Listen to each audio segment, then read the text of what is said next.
Welcome to my YouTube channel. നിങ്ങൾ ആദ്യമായിട്ടാണ് എൻ്റെ ചാനൽ കാണുന്നതെങ്കിൽ എൻ്റെ പേര് ആര്യ ദിനചന്ദ്രൻ. അപ്പോൾ നമ്മുടെ ഇന്നത്തെ വീഡിയോ എന്ന് പറയുന്നത് റിവൈൻ 2023 ആണ് കേട്ടോ. 2023 എന്ന വർഷം എനിക്ക് ഇങ്ങനെ ഉണ്ടായിരുന്നു എന്നുള്ളതാണ് കേട്ടോ പറയാൻ പോകുന്നത്. എനിക്ക് കുറേ നല്ല നല്ല കാര്യങ്ങൾ നടന്നൊരു വർഷമാണ് കേട്ടോ. ഞാൻ എക്സ്പെക്റ്റ് ചെയ്യാത്ത പല കാര്യങ്ങളും നടന്നൊരു വർഷമാണ്. പിന്നെ ഞാൻ യൂട്യൂബ് ചാനൽ സ്റ്റാർട്ട് ചെയ്ത വർഷമാണ്. ഞാൻ പ്രതീക്ഷിക്കാത്ത രീതിയിൽ എനിക്ക് നല്ല നല്ല ബ്രാൻഡ്സിൽ നിന്ന് കൊളാബും കാര്യങ്ങളും കിട്ടി. എനിക്ക് ആ കാര്യത്തിലൊക്കെ ഞാൻ ഭയങ്കര ഗ്രേറ്റ്ഫുൾ ആണ് കേട്ടോ. പിന്നെ എന്താ പറയുക, എനിക്ക് പ്രോഗ്രാംസിൻ്റെ കാര്യം വൈസൊക്കെ നോക്കുകയാണെന്നുണ്ടെങ്കിലും എനിക്ക് നല്ല നല്ല പ്രോഗ്രാംസാണ്, നല്ല നല്ല ടീമിൻ്റെ കൂടെ ആയിരുന്നു കേട്ടോ എനിക്ക് പോകാൻ പറ്റിയത്. അപ്പോൾ എനിക്ക് ആ വൈസ് നോക്കുകയാണെന്നുണ്ടെങ്കിൽ എനിക്ക് ഭയങ്കര നല്ലതായിരുന്നു. നല്ല ബ്ലെസ്ഡ് ആയിട്ടാണ് എനിക്ക് ഫീൽ ചെയ്യുന്നത്. ഫിനാൻഷ്യലി നോക്കുകയാണെന്നുണ്ടെങ്കിലും അങ്ങനെ ഭയങ്കര വലിയ ക്രൈസിസിലൊന്നും പോകാണ്ട് നമ്മുടെ കാര്യങ്ങൾ നടന്നു പോയിട്ടുണ്ട് കേട്ടോ 2023. അപ്പോൾ എനിക്ക് നോക്കുകയാണെന്നുണ്ടെങ്കിൽ ഒരു 70% എനിക്ക് 70 to 80% എനിക്ക് ഭയങ്കര നല്ലതായിരുന്നു. എനിക്ക് കുറേ സന്തോഷങ്ങളും ഉണ്ടായിട്ടുണ്ട്, കുറേ സങ്കടങ്ങളും ഉണ്ടായിട്ടുണ്ട്. പക്ഷേ ഈ നമ്മുടെ സങ്കടങ്ങൾ എന്ന് പറയുന്നത് നമ്മളെ സ്ട്രോങ് ആക്കുന്ന ഒരു കാര്യമല്ലേ.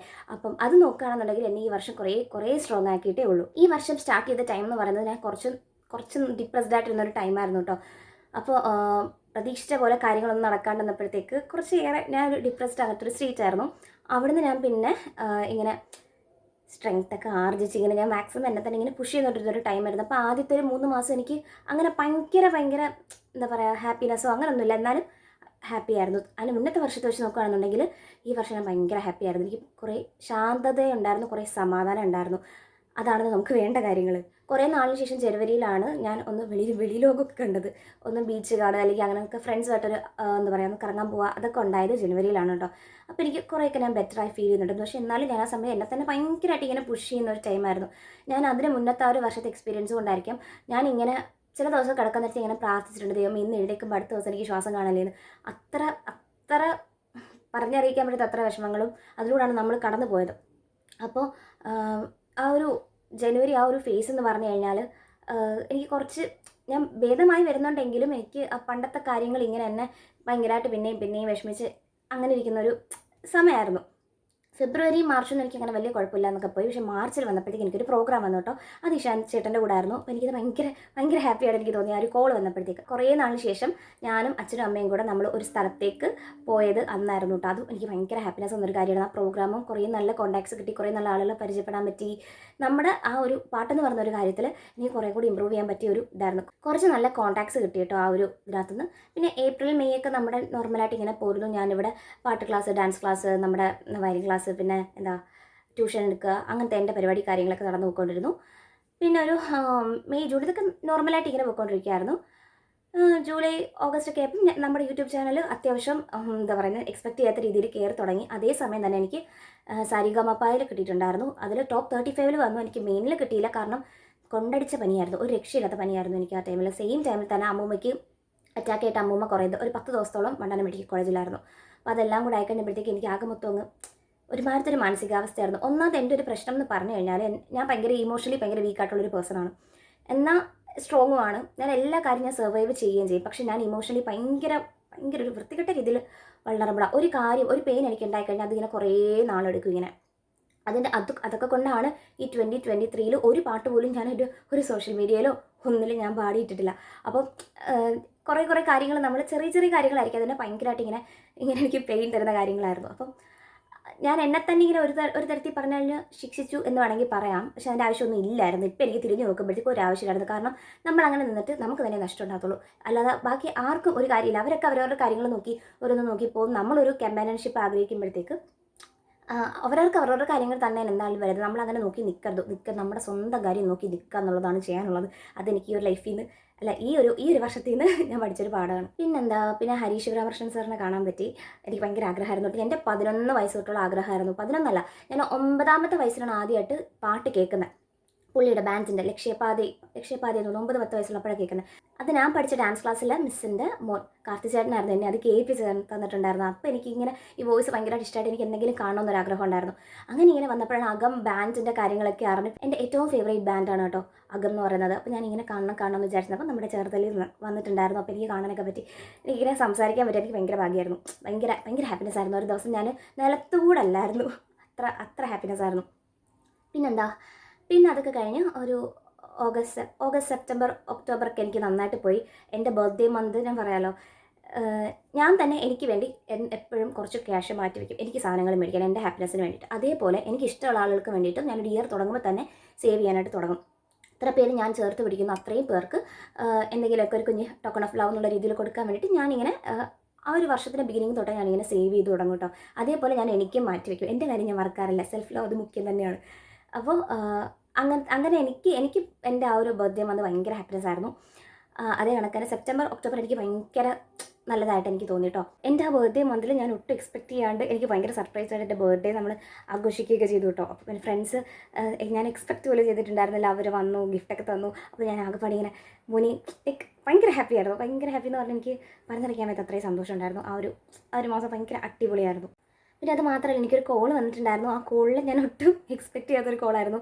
അയ്യോ, അതെനിക്ക് ഭയങ്കര സന്തോഷം തന്നൊരു കോളാണ്. അപ്പോൾ ഒരു സെപ്റ്റംബർ ഒക്ടോബർ മാസത്തിൽ ഞാൻ പ്രതീക്ഷിക്കാതെ എൻ്റെ ലൈഫിലേക്ക് എന്താ പറയുക ഒരു ഹാപ്പിനെസ്സായിട്ട് കുറച്ച് പേര് വന്നൊരു മാസമാണ്. എനിക്ക് ഭയങ്കര സന്തോഷമാണ് ഒരു കാര്യത്തിൽ. പിന്നെ നവംബർ ആയി കഴിഞ്ഞപ്പോഴത്തേക്ക് എനിക്ക് ഒരു സർജറി ഉണ്ടായിരുന്നു. ഞാൻ എൻ്റെ വീഡിയോ ഒന്നും ഇട്ടിട്ടില്ല. അത് എനിക്ക് ഇടണമെന്നുണ്ട് ശരിക്കും. വിസ്ഡം ടൂത്ത് എക്സ്ട്രാക്ഷൻ ചെയ്തിട്ടുണ്ടായിരുന്നു ഈ സൈഡിൽ. എനിക്ക് അത്യാവശ്യം നല്ല രീതിക്ക് തന്നെ വേദന ഉണ്ടായിരുന്നു. ഒരു രക്ഷയിലൊക്കെ വേദനയായിരുന്നു. അപ്പോൾ ഞാൻ കുറച്ച് സഫർ ചെയ്തു ആ ഒരു സമയത്ത്. നല്ല പെയിനായിരുന്നു. പക്ഷേ എനിക്ക് ഉറങ്ങുന്ന സമയത്ത് നമ്മൾ അങ്ങനെ അറിയത്തില്ല, ആ ഒരു സെഡേഷനിൽ അറിയത്തില്ല. എന്നാലും പെയിൻ തന്നെയായിരുന്നു.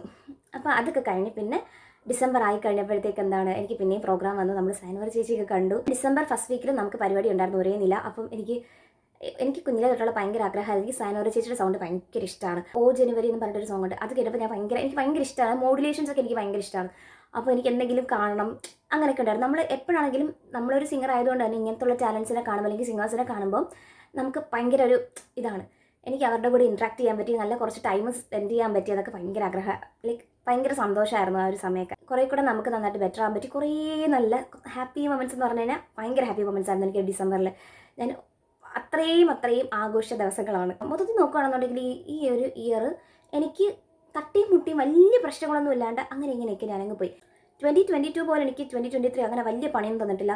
അങ്ങനെ ഭയങ്കര പ്രശ്നങ്ങളൊന്നും തന്നിട്ടില്ല. പക്ഷേ ഈ നമ്മൾ പറയത്തില്ല, ചില സാധനങ്ങൾ അല്ലെങ്കിൽ ചില കാര്യങ്ങൾ നമ്മുടെ കൺമുന്നിൽ വന്നിട്ട് അല്ലെങ്കിൽ നമ്മുടെ തൊട്ടടുത്ത് വന്നിട്ട് നമ്മുടെ കൈ നഷ്ടമാവുമെന്ന് അങ്ങനെയുള്ളൊരു കാര്യമൊക്കെ ഉണ്ടായി. അപ്പോൾ ഞാൻ അങ്ങനെ വിഷമമൊന്നും ഉണ്ടായിരുന്നില്ല. പക്ഷേ എനിക്കത് എനിക്ക് വയ്യാഞ്ഞത് കൊണ്ട് അതെൻ്റെ കയ്യിൽ നിന്ന് പോയെന്നുള്ളതാണ് സീൽ. എനിക്ക് നന്നായിട്ട് പാടാൻ പറ്റിയിട്ടുണ്ടായിരുന്നില്ല. പനി ആയതുകൊണ്ട് ഫുൾ സൗണ്ട് അടച്ചു. പാടി, പക്ഷേ എൻ്റെ സൗണ്ട് മൊത്തം അടച്ചിട്ട് സൗണ്ട് വേറെ എന്തോ പോലെ എടുത്തു. ഒരു ഇംഗ്ലീഷ് സോങ്ങിനൊക്കെ പറ്റിയ പോലത്തെ സൗണ്ടായിരുന്നു എൻ്റെത്. അപ്പോൾ അത് മാത്രം എനിക്കങ്ങനെ വിഷമമായിട്ടല്ല, പക്ഷേ അത് കിട്ടിയിരുന്നെങ്കിൽ കുറച്ചുകൂടെ നല്ലതായിരുന്നു എന്നെനിക്കൊന്ന് തോന്നിയിട്ടുണ്ടായിരുന്നു. അത്രേ ഉള്ളൂ. ഇനിയും വരും ഓഡീഷൻസ്. അപ്പോൾ നമുക്ക് ട്രൈ ചെയ്യാമല്ലോ, നമുക്ക് നമ്മളെ ബെറ്റർ ആക്കാൻ പറ്റുമല്ലോ. അത്രേ ഉള്ളൂ. പിന്നെ ഈ വർഷം ഞാൻ പഠിച്ചൊരു പാഠം എന്ന് പറഞ്ഞു കഴിഞ്ഞാൽ നമ്മുടെ ഫിനാൻഷ്യൽ കാര്യങ്ങൾ കുറേ കൂടെ ബെറ്റർ ആയിട്ട് പ്ലാൻ ചെയ്യാനായിട്ട് പറ്റി. കറക്റ്റ് എനിക്ക് ഇപ്പം അത്യാവശ്യം നല്ല രീതിയിൽ ഫിനാൻസ് കൈകാര്യം ചെയ്യാനായിട്ട് പറ്റുന്നുണ്ട്. ആ ഒരു കാര്യം എനിക്ക് നന്നായിട്ട് പഠിക്കാൻ പറ്റി. പിന്നെ ഏറ്റവും ഹാപ്പിനെസ് എന്ന് പറഞ്ഞാൽ കുഞ്ഞിലേ തൊട്ടുള്ള എൻ്റെ ഒരു ആഗ്രഹമായിരുന്നു എനിക്കൊരു അലമാരി മേടിക്കണം എന്നുള്ളത്. വളരെ കുഞ്ഞിലേ തൊട്ട്. അപ്പം എനിക്ക് വുഡുണ്ട് അല്ലെങ്കിൽ ഇങ്ങനെ നമ്മുടെ എന്താ പറയുക ഒരു ടാൻ ഷെയ്ഡുള്ളത് മേടിക്കണമെന്നായിരുന്നു ആഗ്രഹം. അപ്പോൾ കടയിൽ ചെല്ലുമ്പോൾ എല്ലാം മെറ്റലിൻ്റെ ആയിരുന്നു ഉണ്ടായിരുന്നത്. എനിക്ക് അങ്ങനത്തെ ഈ അടയ്ക്കുമ്പോഴും തുറക്കുമ്പോഴും സൗണ്ട് വെക്കുന്ന സാധനം എനിക്കിഷ്ടമല്ല. നമ്മുടെ വീട്ടിലുള്ളത് അതാണ്. അപ്പോൾ എനിക്കത് അല്ലായിരുന്നു. എനിക്ക് സ്വന്തമായി മേടിക്കണമെന്ന് ഭയങ്കര ആഗ്രഹമായിരുന്നു. അതിനാണ് ഈ വർഷം മേടിച്ചു. പിന്നെ ലാപ്ടോപ്പ് എടുത്തു. ഡെല്ലിൻ്റെ G15 ആയിരുന്നു. അതൊക്കെ എനിക്ക് ഭയങ്കര സന്തോഷം തന്ന കാര്യം. എനിക്ക് നോക്കുകയാണെന്നുണ്ടെങ്കിൽ കുറേ നല്ല കാര്യങ്ങൾ നടന്നിട്ടുണ്ട്. അത് എനിക്ക് വിഷമങ്ങൾ ഉണ്ടായിട്ടില്ല എന്നല്ല, നമുക്ക് എപ്പോഴും അപ്സ് ആൻഡ് ഡൗൺസ് എന്തായാലും ഉണ്ടാവുമല്ലോ, ഉണ്ടായിട്ടുണ്ട്. പിന്നെന്താ ആ ഡൗൺസ് അങ്ങനെയൊക്കെയുള്ള കാര്യങ്ങൾ അങ്ങ് പോട്ടെ. അത് അങ്ങോട്ട് ഉള്ളതെല്ലാം നമ്മൾ കയറ്റി വെച്ചിട്ട് കാര്യമില്ല. ഞാൻ ഇങ്ങനെ നെഞ്ചിൽ ഇങ്ങനെ വെച്ച് കൊണ്ട് നടന്ന് പണ്ടത്തെ കാര്യം പിന്നെ എടുത്തിട്ട് വിഷമിക്കുന്ന കൈൻഡ് ഓഫ് ഒരാളായിരുന്നു. പക്ഷേ ഇനി ഞാൻ അതങ്ങോട്ട് മാറ്റുകയാണ്. അങ്ങനത്തെ കാര്യങ്ങൾ ഒന്നും ഇനി എന്നെ എഫക്റ്റ് ചെയ്യാൻ പോകുന്നില്ല. എന്നെ എഫക്റ്റ് ചെയ്യരുത്. കാരണം എനിക്ക് ബെറ്ററായിട്ട് ജീവിക്കണം. ഞാൻ എന്നൊരു പേഴ്സൺ വേറെ ഒരാളുടെ ഒരു ബിഹേവിയർ കൊണ്ടോ അല്ലെങ്കിൽ വേറെ എന്തെങ്കിലും ഒരു പ്രശ്നം കൊണ്ടോ എൻ്റേതായിട്ടുള്ള കഴിവോ അല്ലെങ്കിൽ എൻ്റേതായിട്ടുള്ള കാര്യങ്ങളൊന്നും തന്നെ ഇങ്ങനെ ബ്ലോക്ക് ആവാൻ പാടില്ല. ഉദ്ദേശിക്കുന്ന സാധനം മനസ്സിലായെന്ന് എനിക്കറിയത്തില്ല. നമുക്ക് നമ്മുടെ ടാലൻറ്റ് അല്ലെങ്കിൽ നമ്മുടെ എന്ത് തന്നെയാണെങ്കിലും അത് നന്നായിട്ട് കൊണ്ടുവരാൻ പറ്റുന്ന ഒരു ഇതായിരിക്കണം. ആരെന്ത് കാണിച്ചു കഴിഞ്ഞാലും അത് നമ്മളെ എഫക്റ്റ് ചെയ്യാൻ പാടില്ല. അതാണ് ഞാൻ ഉദ്ദേശിച്ചത്. പിന്നെന്ന് പറഞ്ഞു കഴിഞ്ഞാൽ നമ്മൾ ഫ്രണ്ട്ഷിപ്സ് കൂടുന്ന കാര്യത്തിൽ എനിക്ക് ഈ വർഷം അത്യാവശ്യം നല്ല പോലെ എന്താ പറയുക നല്ല ഫ്രണ്ട്ഷിപ്സ് ഉണ്ടായിട്ടുണ്ട്. പക്ഷേ ഞാൻ എല്ലാവരെയും ഒരു ബൗണ്ടറീസ് ഇട്ട് നിർത്തി. അതെനിക്ക് അതിന് മുന്നത്തെ വർഷത്തിൽ നിന്ന് കിട്ടിയൊരു പാഠത്തിൽ നിന്നാണ് ഞാൻ പഠിച്ചത്.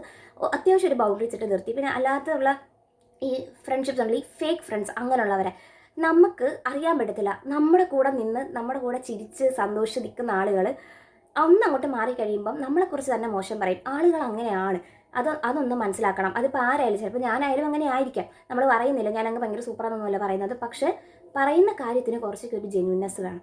സത്യസന്ധമായിട്ടുള്ള കാര്യങ്ങൾ പറയണം. അല്ലാതെ കൂടെ നടന്നിട്ട് എന്നോട് പറയേണ്ട കാര്യം എന്നോട് പറയാണ്ട് വേറെ വല്ലൊരിടത്തും പോയി നടന്നു കഴിഞ്ഞാൽ എനിക്കൊരിക്കലും മാറ്റാനോ എനിക്ക് ബെറ്റർ ആവാനോ പറ്റില്ല. അത് എൻ്റെ അടുത്താണ് പറയേണ്ടത്.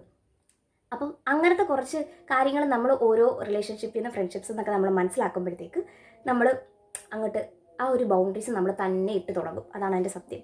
നമ്മൾ ആർക്ക് വേണ്ടിയിട്ട് നമ്മൾ അവരുടെ ഇഷ്ടത്തിന് നിന്നിട്ടോ അല്ലെങ്കിൽ എന്താ പറയുക ഒരു ഫ്രണ്ട്ഷിപ്പിന് വേണ്ടി ഒരിക്കലും നമ്മൾ നമ്മളെ ഇഷ്ടങ്ങളും കാര്യങ്ങളും ഒന്നും സാക്രിഫൈസ് ചെയ്തോ അങ്ങനെ ഞാൻ ഒരിക്കലും അങ്ങനെ നിന്നിട്ടില്ല. ഞാൻ എനിക്ക് പറയാനുള്ളത് നന്നായിട്ട് തന്നെ പറഞ്ഞിട്ടുണ്ട്. അതുകൊണ്ട് തന്നെ ഞാൻ ഭയങ്കര ഓപ്പണായിട്ട് ഫ്രാങ്കായിട്ട് ഉള്ളത് അപ്പോഴേ ഞാൻ അങ്ങനെ പറയുന്നത് കൊണ്ട് തന്നെ പിടിക്കത്തില്ല. ചിലർക്ക് പിടിക്കത്തില്ല. പക്ഷെ പിടിക്കാതിരിക്കുമ്പം എൻ്റെ വിചാരം ഞാൻ നിൽക്കുന്ന കണക്ക് തിരിച്ച് എൻ്റെ അടുത്തും അതേ കണക്ക് നിൽക്കുന്ന ഒരിക്കലും അങ്ങനെ ആയിരിക്കില്ല കേട്ടോ. ആളുകൾക്ക് അങ്ങനെ ആയിരിക്കത്തില്ല.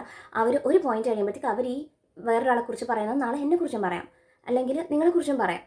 ആ ഒരു സാധനം എപ്പോഴും നമ്മുടെ മൈൻഡിൽ വേണം.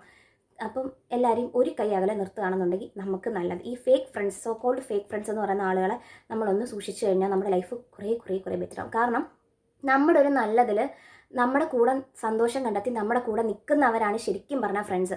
വിഷമങ്ങളിൽ നിൽക്കുന്നത് ഫ്രണ്ട്സ് തന്നെയാണ്. പക്ഷേ വിഷമങ്ങളിലൊക്കെ ഫ്രണ്ട്സ് നിൽക്കുന്നുണ്ടായിരിക്കുമടാ, ഇല്ലയെന്നൊന്നും പറയുന്നില്ല. നമ്മുടെ കൂടെ ചിലപ്പോൾ നമ്മുടെ സാഹചര്യം കണ്ട അയ്യോ പാവം അങ്ങനെ തോന്നിയിട്ട് നിൽക്കുന്നവരുണ്ടായിരിക്കും. പക്ഷേ നമ്മുടെ സന്തോഷത്തിൽ നമുക്കുണ്ടാകുന്ന ഒരു സന്തോഷം ഉണ്ടല്ലോ, അതേ സന്തോഷം തന്നെ തോന്നിക്കുന്ന അതേ സന്തോഷത്തിൽ തന്നെ നിൽക്കുന്ന ഒരു ഫ്രണ്ട് കിട്ടുക എന്ന് പറയുന്നത് ഭയങ്കര, അങ്ങനെയുള്ളവരെ നമ്മൾ സൂക്ഷിച്ച് വെക്കുക. എല്ലാവരും അങ്ങനെ ആയിരിക്കണം എന്നില്ല. നമ്മൾ വിചാരിക്കും നമ്മുടെ സന്തോഷത്തിൽ അവർ നമ്മുടെ കൂടെ ഉണ്ട്, അവർ ജെന്യുവൻലി ഹാപ്പിയാണ്, നമുക്ക് വേണ്ടി നിൽക്കുന്ന ആളുകളാണെന്ന്. ഒരിക്കലും ആയിരിക്കത്തില്ല. നമ്മളത് മനസ്സിലാക്കി വരുമ്പോഴത്തേക്ക് ഒരുപാട് കടന്നിട്ടുണ്ടായിരിക്കും, നമ്മൾ ഒരുപാട് വേദനിക്കുന്ന സിറ്റുവേഷൻസ് ഉണ്ടാകും. അപ്പോൾ ആ കാര്യങ്ങളൊക്കെ കുറച്ച് പഠിച്ചത് കൊണ്ട് തന്നെ എനിക്ക് ഈ ഒരു വർഷം അങ്ങനെ ആരും ഒരു പരിധി കൂടുതൽ വന്ന് വിഷമിച്ചിട്ടില്ല എന്നല്ല, എന്നാൽ ഒരു പരിധി കൂടുതൽ വന്ന് ഇങ്ങനെ ഇരുന്ന് അങ്ങനെ അങ്ങ് ആവാനായിട്ട് ഉള്ളത് കൊടുത്തിട്ടില്ല. പക്ഷേ ഞാൻ എന്താ പറയുക ചില കാര്യങ്ങളൊക്കെ കൊണ്ട് ഞാനിങ്ങനെ എന്നെ തന്നെ ഇങ്ങനെ ഭയങ്കരമായിട്ട് ഡൗൺ ആയിട്ട് പിടിച്ച്, അതായത് എക്സാമ്പിൾ പറയുകയാണെന്നുണ്ടെങ്കിലും ഒരു കമ്പാനിയൻഷിപ്പ് ഇല്ലാത്തതുകൊണ്ട് തന്നെ ഞാനിങ്ങനെ ഒരു പാട്ട് പോലും ഈ വർഷം പാടി ഇട്ടിട്ടില്ല എന്നുള്ളതാണ്. എനിക്കറിയത്തില്ല ഞാൻ എന്ത് മണ്ടത്തരമാണ് കാണിച്ചതെന്നുള്ളത്. അങ്ങനത്തെ കാര്യങ്ങൾ ഒന്നും ചെയ്തിട്ടില്ല ഞാൻ. ബാക്കിയുള്ളവരെ അവർ ഈസി ആയിട്ട് മൂവ് ഓൺ ആക്കി പോകുന്നുണ്ടെങ്കിലും നമ്മൾ അവിടെ ഇരിക്കും. എനിക്ക് ഭയങ്കര ഇമോഷണലി ഭയങ്കര ഈ അറ്റാച്ച്മെൻറ്റിൻ്റെ പ്രശ്നമുള്ളതുകൊണ്ട് നമ്മൾ അവിടെ ഇരിക്കും, ഇങ്ങനെ വിഷമിച്ചിരിക്കും. അപ്പം അത് ഒരിക്കലും ചെയ്യരുത്. നമുക്ക് ചെയ്യാനുള്ളത് നമുക്കേ ചെയ്യാൻ പറ്റും, നമ്മളങ്ങ് ചെയ്തോണം. അത് എൻ്റെ പാഠത്തിൽ നിന്ന് പഠിച്ചതുകൊണ്ട് ഞാനിപ്പോൾ പറയാം, ഞാൻ ഇനി അങ്ങനെ നിൽക്കത്തുള്ളൂ. എനിക്ക് എൻ്റെ കാര്യം അത് കഴിഞ്ഞിട്ട് മതി ബാക്കിയെല്ലാം. കാരണം ഞാൻ ഹാപ്പി ആണെന്നുണ്ടെങ്കിലേ ബാക്കിയുള്ളവർ എനിക്ക് ഹാപ്പി ആയിട്ട് വെക്കാൻ പറ്റത്തുള്ളൂ. കാരണം ഞാനിവിടെ അല്ലാന്നുണ്ടെങ്കിൽ വിഷമിച്ച് ഞാനിവിടെ കട്ടിലെ മാറി കിടക്കുമ്പോൾ നോക്കുമ്പോൾ എൻ്റെ അച്ഛനമ്മയ്ക്ക് തന്നെയാണ് അതിൻ്റെ വിഷമം. അവരൊന്നും ഈ കൊച്ചെന്താ ഇങ്ങനെ കിടക്കുന്നതെന്ന് തോന്നും. അപ്പം അത് അങ്ങനത്തെ ഒരു സിറ്റുവേഷൻ ഉണ്ടാവാതിരിക്കാനായിട്ട് നോക്കുക. അത് ആരാണെങ്കിലും ഒരു കൈ അകലം മാത്രം നിർത്തിയാൽ മതി. അടുപ്പിക്കരുത്, സ്നേഹിക്കരുതെന്നൊന്നുമല്ല. പക്ഷേ എന്താണെന്നെങ്കിലും ഒരു പോസിറ്റീവ് ഒരു നല്ലൊരു ബൗണ്ടറി ഇട്ട് നിർത്തിയാൽ നമുക്ക് കൊള്ളാം. അത്രേ ഉള്ളൂ. എനിക്ക് 2023 നോക്കുകയാണെന്നുണ്ടെങ്കിൽ ഒരു 70 to 80% നല്ല കാര്യങ്ങൾ മാത്രമേ, 80 അല്ല ഒരു 90% അടുത്ത് എനിക്ക് നല്ല കാര്യങ്ങൾ മാത്രമേ തന്നിട്ടുള്ളൂ. പിന്നെ എന്താ പറയുക, ആളുകളാണ് എന്താ പറയുക, നമ്മളെ മീറ്റ് ചെയ്യുന്ന ആളുകൾ വരും പോകും, നമ്മുടെ ലൈഫ് അങ്ങനെയാണ്. ഓരോരുത്തർ വരും ഓരോരുത്തർ പോകും. ആ ഒരു ഇത് വരുമ്പോഴത്തേക്ക് ഭയങ്കരമായിട്ട് ഇമോഷണലി അങ്ങോട്ട് അടുത്തിട്ട് ഇരുന്ന് വിഷമിച്ച് ഇരുന്ന് കരയാനുള്ളൊരു സിറ്റുവേഷൻ ഉണ്ടാക്കാതിരിക്കുക എന്നുള്ളത് എനിക്ക് എന്നോട് തന്നെ പറയാനുള്ളൂ. ഞാൻ എന്നോട് തന്നെ പറയാം. അപ്പം അങ്ങനത്തെ കാര്യങ്ങൾ ഒക്കെ ഒന്ന് എസൈഡ് മാറ്റി നിർത്തിക്കഴിഞ്ഞാൽ 2023 എനിക്ക് നല്ലതായിരുന്നു. ഈ ഒരു വർഷം കടന്നു പോയതുപോലെ ആയിരിക്കരുത് അടുത്ത വർഷം ഇതേ സമയം നമ്മൾ നിൽക്കുമ്പം ഇതേ കണക്കിരുന്ന് സംസാരിക്കേണ്ട ഒരു സിറ്റുവേഷൻ വരുമ്പോഴത്തേക്ക് എനിക്ക് തന്നെ ഫീൽ ആവണം, അല്ലെങ്കിൽ നമുക്ക് ഫീൽ ആവണം അന്ന് നിന്നതിനെ കാട്ടി ബെറ്ററാണ് ഞാനിപ്പോഴെന്ന് എല്ലാ രീതിയിലും. അത് ഫിസിക്കലി ആണെന്നുണ്ടെങ്കിലും മെൻ്റലി ആണെന്നുണ്ടെങ്കിലും ഇമോഷണലി ആണെന്നുണ്ടെങ്കിലും ഫൈനാൻഷ്യലി ആണെന്നുണ്ടെങ്കിലും എല്ലാ രീതിയിലും നമ്മൾ ബെറ്റർ ആയിരിക്കണം, നമ്മളൊരു ബെറ്റർ ഹ്യൂമൻ ആയിരിക്കണം എന്നുള്ളതാണ് നമ്മളോട് ചെയ്യാൻ പറ്റുന്ന ഏറ്റവും നല്ല കാര്യം. അപ്പോൾ അതാണ് ഞാൻ ഇപ്പോൾ ഫോക്കസ് ചെയ്യുന്നത്. അപ്പോൾ അത്രേ ഉള്ളൂ 2023 കുറിച്ച് പറയാനായിട്ട്. എന്തായാലും ഞാൻ ഭയങ്കര ഹാപ്പിയാണ്. പിന്നെ ഒരു കാര്യം എന്ന് പറഞ്ഞു കഴിഞ്ഞാൽ, ദൈവം അല്ലെങ്കിൽ ഒരു പോസിറ്റിവിറ്റി, എന്തെങ്കിലും ഒരു പോസിറ്റീവ് ശക്തി ഉണ്ടെന്നുണ്ടെങ്കിൽ നമ്മുടെ ലൈഫിൽ നല്ലതിന് വേണ്ടിയിട്ട് കുറേ കാര്യങ്ങൾ ചിലപ്പോൾ എടുത്ത് മാറ്റും. ചിലപ്പോൾ ആളുകളുടെ രൂപത്തിലായിരിക്കും, ചിലപ്പോൾ അല്ലെങ്കിൽ വേറെ എന്തെങ്കിലും രൂപമായിരിക്കാം, എന്തെങ്കിലും രൂപത്തിലായിരിക്കാം. നമുക്ക് ദോഷമല്ലെങ്കിൽ നമ്മുടെ നല്ലതിന് വേണ്ടി അല്ല എന്നുള്ള കാര്യങ്ങളാണെങ്കിൽ അത് അങ്ങനെ എടുത്തങ്ങ് മാറ്റും. അതിലും നല്ലത് നമുക്ക് കിട്ടാൻ വേണ്ടിയിട്ടാണ്. അങ്ങനെ വിശ്വസിച്ചാൽ മതി എന്നല്ല, അതാണ് ശരിക്കും സത്യം. എൻ്റെ കാര്യത്തിൽ അതാണ് സത്യം. കാരണം നമ്മളെടുത്ത് എന്താ പറയുക ജെനുവിൻ അല്ല എന്ന് നമുക്ക് ഫണ്ട്സ് ഫീൽ ചെയ്ത് കഴിഞ്ഞാൽ നമുക്ക് പിന്നെ നിൽക്കാൻ പറ്റത്തില്ല. എനിക്ക് ചിരിച്ച് പിന്നെ ഹായ് ബായ് അങ്ങനെ നിൽക്കാൻ എനിക്ക് പറ്റത്തില്ല. എൻ്റെ മുഖത്ത് അത് കാണും, ഞാൻ അല്ലെങ്കിൽ എൻ്റെ സംസാരത്തിൽ അത് കാണും, ഞാൻ അങ്ങനെ എക്സ്പ്രസ് ചെയ്യും. എനിക്ക് ചിരിച്ചുകൊണ്ട് കളത്തരം കാണിക്കാനായിട്ട് എനിക്ക് പറ്റത്തില്ല. നമുക്ക് നല്ലതല്ല എന്നുള്ളതാണെന്നുണ്ടെങ്കിൽ അത് അങ്ങനെ എടുത്ത് മാറ്റപ്പെടും. വേറെ അതിലും വലുത് നമുക്ക് നമ്മുടെ ലൈഫിലേക്ക് വന്ന് ചേരും. അത്രേ ഉള്ളൂ. അപ്പോൾ അങ്ങനത്തെ ആ ഒരു ഹോപ്പിലേക്ക്, ഒരു ഒപ്റ്റിമിസം നമുക്ക് വേണമെന്നുണ്ടെങ്കിൽ പറയാം. ആ ഒരു ഇതിലൂടെ നമുക്ക്, ആ ഒരു ഹോപ്പിലൂടെ നമുക്ക് നന്നായിട്ട് തന്നെ അടുത്ത വർഷത്തിലേക്ക് കടക്കാം. അപ്പോൾ അത്രേ ഉള്ളൂ കേട്ടോ. അപ്പം 2023 എനിക്ക് നോക്കുകയാണെന്നുണ്ടെങ്കിൽ 90% വളരെ നല്ല വർഷമായിരുന്നു. ഫാർ ബെറ്റർ ദാൻ 2022 അത്രേ ഞാൻ പറയുന്നുള്ളൂ. എനിക്ക് അത്രയും ട്രോമയും കാര്യങ്ങളും ഇല്ലായിരുന്നുണ്ടെങ്കിലും ഫാർ ബെറ്റർ. പക്ഷേ 2024 ട്രസ്റ്റ് മീ, ഞാൻ എന്ന് പറയുന്നൊരു ആള് കുറച്ചുകൂടെ ബെറ്റർ ആവാനായിട്ട് ശ്രമിക്കുന്ന ഒരു വർഷമായിരിക്കും 2024. അപ്പോൾ അത്രേ ഉള്ളൂ കേട്ടോ. ഒരു വീഡിയോ ഇഷ്ടമായി കഴിഞ്ഞാൽ ലൈക്ക്, ഷെയർ ആൻഡ് സബ്സ്ക്രൈബ്. അപ്പം നമുക്കിനി അടുത്തൊരു വീഡിയോയിൽ കാണാം. അതുവരെ ബൈ.